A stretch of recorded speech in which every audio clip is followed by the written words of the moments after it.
जय माता जी की। राम राम सा। आप सभी का स्वागत है दी प्रोग्रेसिव राजपूत चैनल पर। आज के वीडियो में मैं आपसे एक ऐसी न्यूज़, एक ऐसी खबर के बारे में चर्चा करने जा रहा हूं जिससे अधिकतर लोग बेखबर हैं। तो चलिए शुरू करते हैं। हुआ इस प्रकार कि अभी कुछ दिवस पूर्व मुझे मेरे व्हाट्सएप नंबर पे एक न्यूज़पेपर की कटिंग प्राप्त हुई। जेपीईजी फॉर्मेट के अंदर, मतलब फोटोग्राफ के रूप में वो कटिंग थी। और जब मैंने उसको पढ़ा तो वो न्यूज़ थी कि एक हमारे राजपूत भाई ने हमारे एक दलित समाज के भाई को रहने के लिए भूमि यानी लैंड गिफ्ट करी। तो ये न्यूज़ एक बहुत ही पॉजिटिव न्यूज़ थी। आज के इस मतलबी संसार में जहां कोई व्यक्ति किसी को फ्री में एक गिलास पानी नहीं पिलाता, वहां पर कोई आदमी एक अनजान व्यक्ति को, जिससे उसका कोई संबंध नहीं है, उसको भूमि यानी लैंड दे रहा है रहने के लिए। तो एक बहुत ही पॉजिटिव न्यूज़ थी।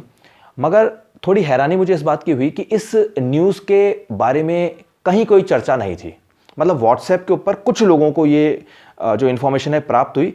इसके अतिरिक्त किसी भी सोशल मीडिया के माध्यम पे, चाहे वो फेसबुक या यूट्यूब या किसी न्यूज़ चैनल के ऊपर, ऐसे कहीं उस न्यूज़ को देखा नहीं गया। सामान्यतः मैंने तो नहीं देखा। और तो फिर मुझे लगा कहीं ऐसा तो नहीं है कि ये एक फेक न्यूज़ हो, फोटोशॉप किया गया हो न्यूज़पेपर की स्टाइल में और उसको साझा किया गया हो, शेयर किया जा रहा हो। तो अब क्योंकि चैनल का नाम है द प्रोग्रेसिव राजपूत और हम बिना गहन रिसर्च किए कोई बात करते नहीं हैं, तो मैंने क्या देखा, मतलब सामान्यतः अगर आप भी उस फोटो को देखते तो आपको पता चलता कि उसमें तीन चीज़ें, उस जो न्यूज़ कटिंग थी वो फोटो के रूप में, तो उसके अंदर तीन चीज़ें थी। एक तो उस पर लिखा हुआ था पत्रिका.com, दूसरा उसके ऊपर एक डेट डली हुई थी 27 सितंबर 2020, और एक उसके ऊपर लिखा हुआ था नागौर। तो कोई भी समझ सकता है कि ये राजस्थान पत्रिका के 27 सितंबर 2020 के नागौर जो संस्करण है, एडिशन है, उसका न्यूज़पेपर की ये बात हो रही है, या उस न्यूज़पेपर के अंदर ये खबर होगी। तो मैंने क्या करा, मैं राजस्थान पत्रिका का जो ई पेपर की जो वेबसाइट है मैंने उसको विज़िट किया। और जब मैं उस पर पहुँचा तो ऊपर की तरफ सभी स्टेट्स का नाम लिखा हुआ आ रहा था। तो मैंने उसके अंदर राजस्थान स्टेट के ऊपर जैसे ही मैंने उस पर कर्सर लेकर गया तो एक ड्रॉप डाउन आ गया और उसके अंदर मैंने नागौर को सेलेक्ट कर लिया। नागौर को सेलेक्ट करने के बाद में वो आज की डेट का न्यूज़पेपर आ गया और ऊपर उसमें डेट का ऑप्शन था, जिससे कि आप डेट को चेंज कर सकते हैं। तो मैंने वहाँ पे डेट, क्योंकि हमें 27 सितंबर चाहिए था, तो मैंने 27 सितंबर 2020 को जैसे ही सेलेक्ट किया तो 27 सितंबर 2020 का न्यूज़पेपर नागौर संस्करण का आ गया।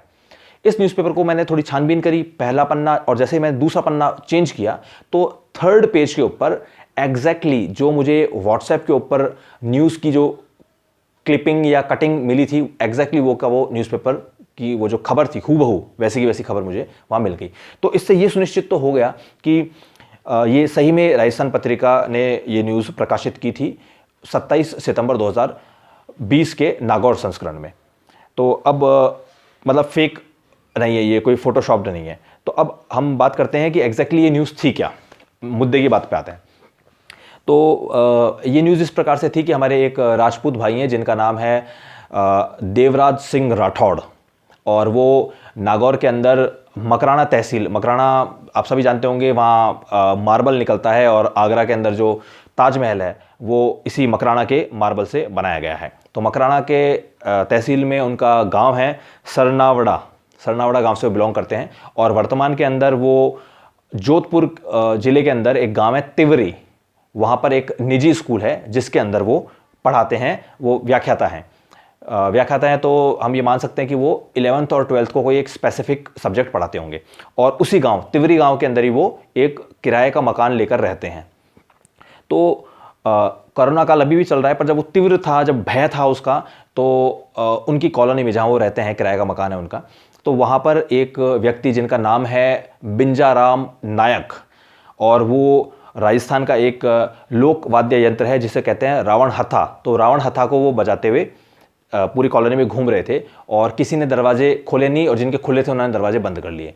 तो जब देवराज सिंह ने ये देखा कि कोई हेल्प नहीं कर रहा है बिंजाराम की, तो उन्होंने ना सिर्फ दरवाज़ा खोला, उनसे बात की, उनकी पीड़ा सुनी, और उनकी पीड़ा सुन के देवराज सिंह को बहुत दुख हुआ और उन्होंने निश्चय किया कि वो अपनी जो पुश्तैनी ज़मीन है उसमें से 1 बीघा ज़मीन बिंजाराम नायक को स्थायी निवास के रूप में, स्थायी निवास करने के लिए वो दान करेंगे या गिफ्ट उनको कर दी।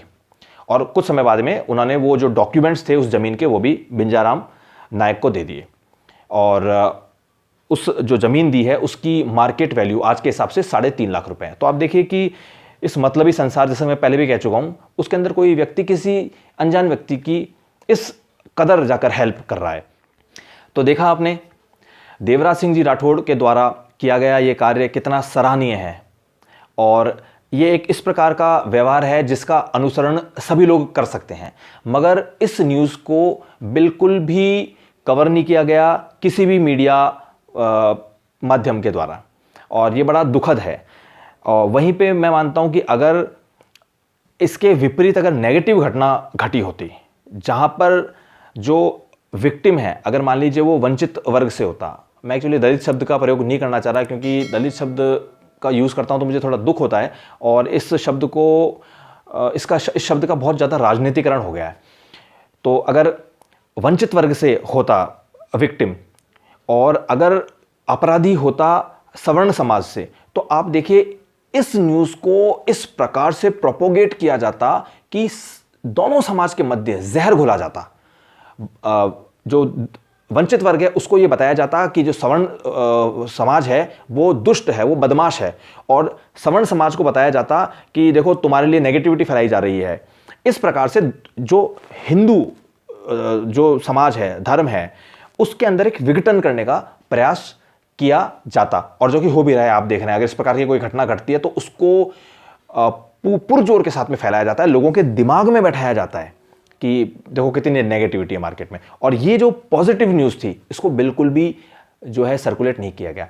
एक ही मकसद है जो कि ब्रेकिंग इंडिया फोर्सेस है वो नहीं चाहते कि उनके द्वारा जो सर्व समाज के अंदर जो जहर घोला गया है वो कम हो, क्योंकि अगर इस प्रकार की पॉजिटिव न्यूज़ अगर सोशल मीडिया पे या अन्य मीडिया के माध्यम पे शेयर की जाएगी तो उनके द्वारा फैलाए गए जहर के प्रभाव को वो कम करेगी, और वो ये बिल्कुल बर्दाश्त कर नहीं सकते। तो फ्रेंड्स, मैं चाहूँगा आप सब देवराज सिंह जी के द्वारा किए गए इस सराहनीय कार्य को जन जन तक पहुँचाएँ। आप इस वीडियो को शेयर करें अधिक से अधिक भाइयों के पास में, बहनों के पास में, और आप सभी से निवेदन करें कि वो इस वीडियो को आगे भी सर्कुलेट करें। और मैं देवराज सिंह जी का भी यहाँ पे धन्यवाद व्यक्त करना चाहता हूँ कि उन्होंने इतना सराहनीय और एग्जाम्पलरी कार्य किया है।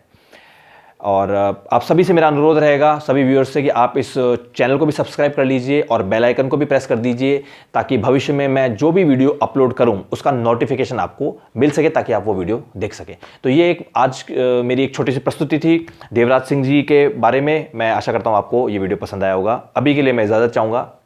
जय माता जी की।